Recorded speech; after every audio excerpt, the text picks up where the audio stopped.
Welcome. So glad you're here. Today, we're diving into a seriously fascinating, theologically robust message from Pastor Silas Nito called Believing to See.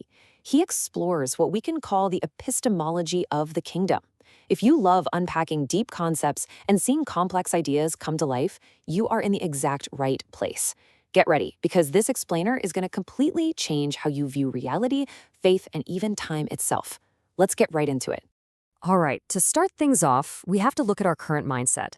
We live in a culture that's honestly addicted to fast data.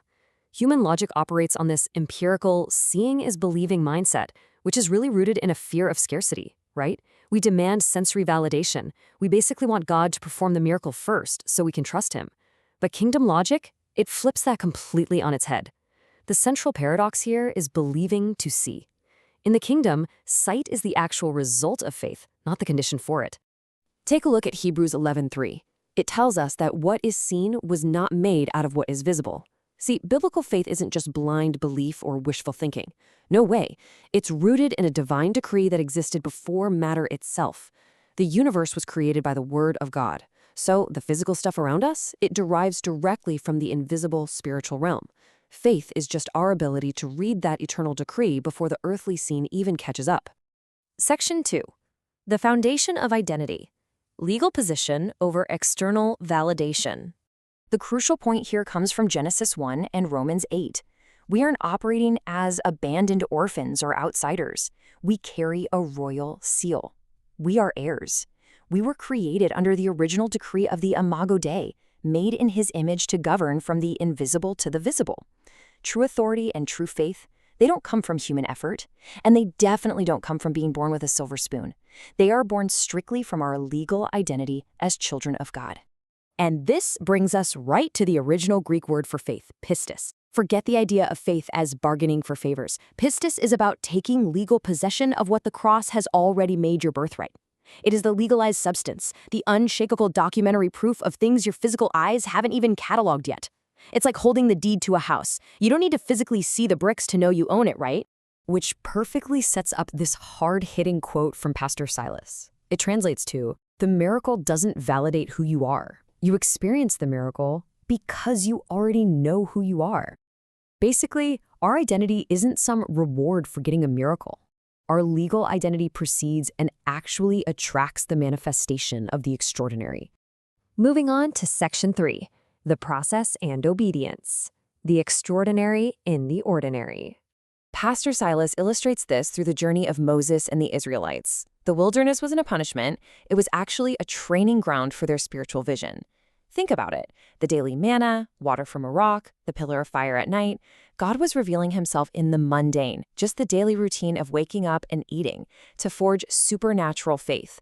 He had to strip away their intellectual crutches and teach them to rely purely on the divine command every single morning. And that leads to this golden rule. Every promise of God carries a command and the exact supply you'll need. Pay close attention here. God doesn't split the sea for people who just stand on the shore with their arms crossed, demanding evidence before they get their feet wet. Nope. Radical obedience to the command is the key that unlocks the provision. But obedience requires time, which brings us to this vital quote. The right thing at the wrong time is the wrong thing. Remember Moses' early failure back in Egypt? He tried to free the people using his own human strength on his own timeline. But human strength cannot skip the Lord's waiting room. The waiting process actually rebuilds and calibrates our faith.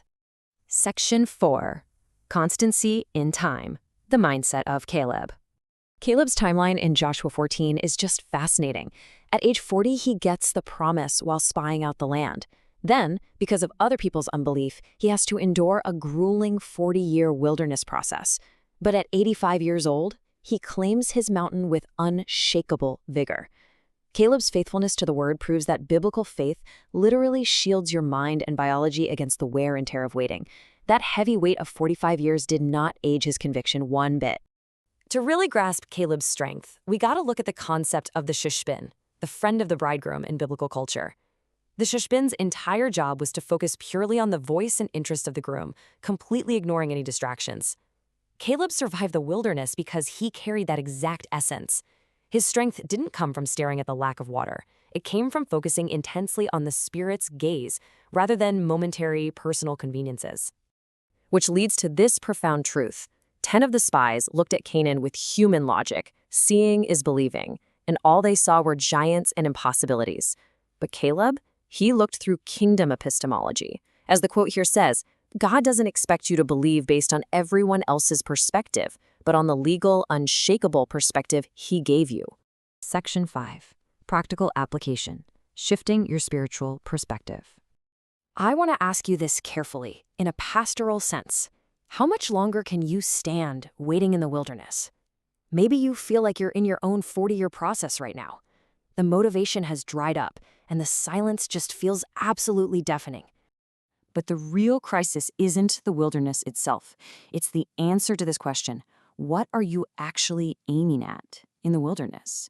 What are you staring at? Are your eyes locked on the lack of evidence? Or are you staring firmly at the legal promise the Father decreed over your life? To really lock in this kingdom vision, here are your takeaways. 1. Your current situation is not the end of the story. It's just the process. 2.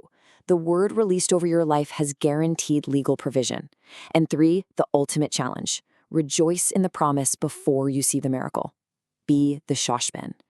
This whole epistemological shift is perfectly captured right here.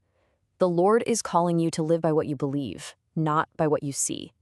It's a total subversion of the senses. It's stepping out of being a slave to empirical evidence and stepping into your posture as a co-creating heir. And that leaves us with one final, provocative thought. Faced with the wilderness, the waiting, and the culture of immediacy all around us, are you ready to let faith be your legal proof today? Are you ready to let it dictate your reality? Think about that. Thanks for joining us for this explainer, and we'll see you next time.